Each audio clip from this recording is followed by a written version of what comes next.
तो सबसे पहले हम लोग पहले की भांति जो हम लोग प्रश्नोत्तर जो करते हैं, खाली घर और match the fill in the blanks, वो सब करते हैं। तो इस चैप्टर में जो है आपका देखिए यहाँ बस सही उत्तर का चुनाव कीजिए, फिल इन द ब्लैंक्स नहीं है, तो बड़ी अच्छी बात है। यहाँ पर पहला क्वेश्चन है, एक गहरे रंग का अभिप्राय गंध वाला पदार्थ है। तो कौन सा गंध वाला पदार्थ है?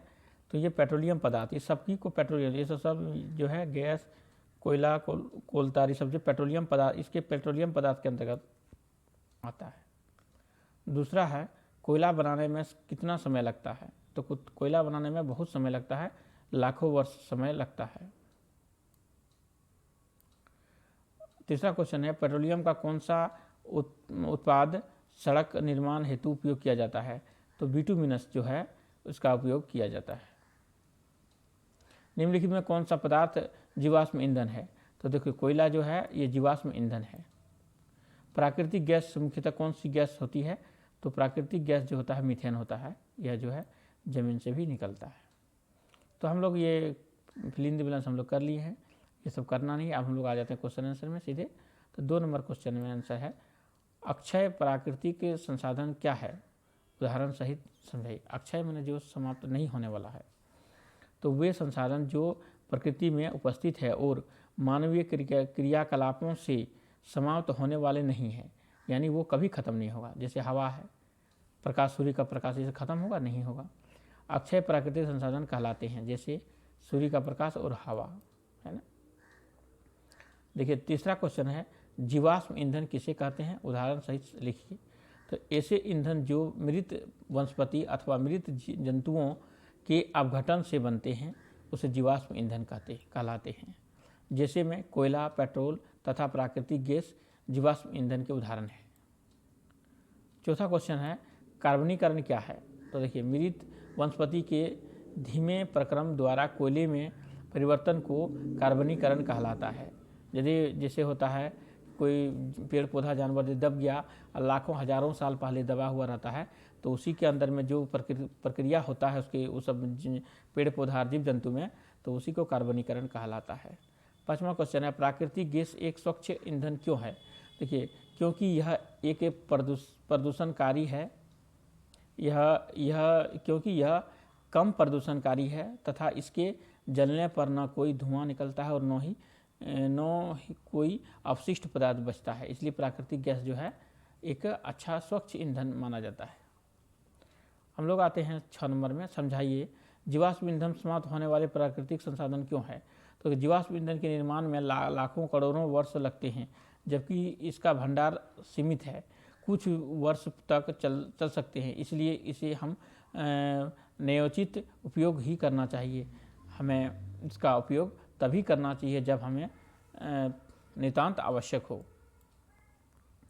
7वां क्वेश्चन है, कोक के अभिलक्षणों और उपयोगों का वर्णन कीजिए। तो कोक के अभिलक्षण, यह एक कठोर और संरद्ध और काले रंग का पदार्थ है, यह कार्बन का लगभग शुद्ध रूप है। कोक के उपयोग इसका उपयोग क्या होता है कोक का?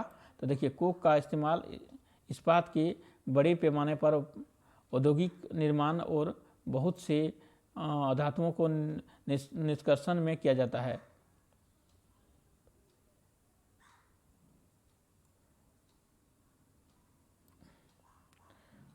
आठवां नंबर क्वेश्चन है, पेट्रोलियम निर्माण के प्रक्रम को समझाइए। तो पेट्रोलियम किस प्रकार से बनता है? देखिए पेट्रोलियम का निर्माण समुद्र में रहने वाले जीवों से हुआ। जब से ये जीव मर जाते हैं तो इनके शरीर पड़े में जाकर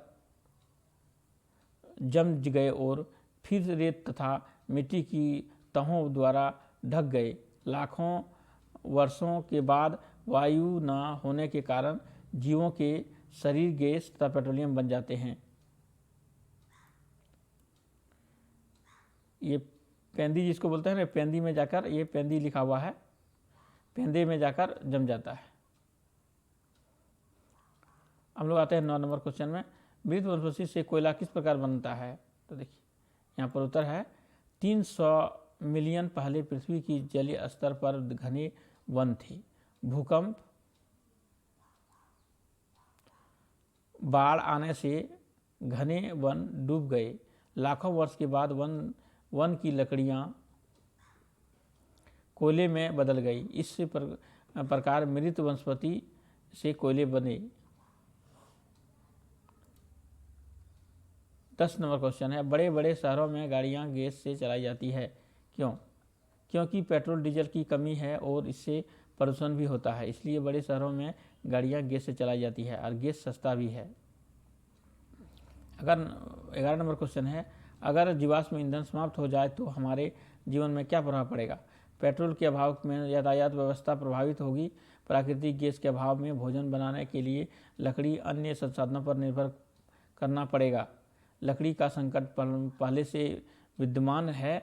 कोयले का संकट आ जाएगा। उद्योग भी बंद हो जाएंगे। विद्युत उत्पादन भी बंद हो जाएगा। अब हम लोग आते हैं 12 नंबर क्वेश्चन में, जीवाश्म ईंधन का प्रयोग किस प्रकार से करना चाहिए? तो कोयले, पेट्रोल और प्राकृतिक गैस हमारे जीवाश्म ईंधन है। इनका उपयोग कम और किफ़ायती से किया जाना चाहिए, अन्यथा समाप्त हो जाने पर ऊर्जा संकट उत्पन्न हो सकता है। तीनों जीवाश्म ईंधनों का अलग अलग प्रकार से संरक्षण किया जाना चाहिए। तो ये हमारा जितना था ये समझा कंप्लीट कर लिए हम लोग। अब हम लोग जो है ये साइंस का जो चैप्टर है ये सारा चैप्टर हम लोग कर लिए हैं, इसलिए जितना क्वेश्चन आंसर है वो सारा यहाँ पर आपको मिल जाएगा। और हम लोग अब इस चैप्टर के बाद से हो गया, आप दूसरा अलग अलग सब्जेक्ट कर लेंगे। धन्यवाद।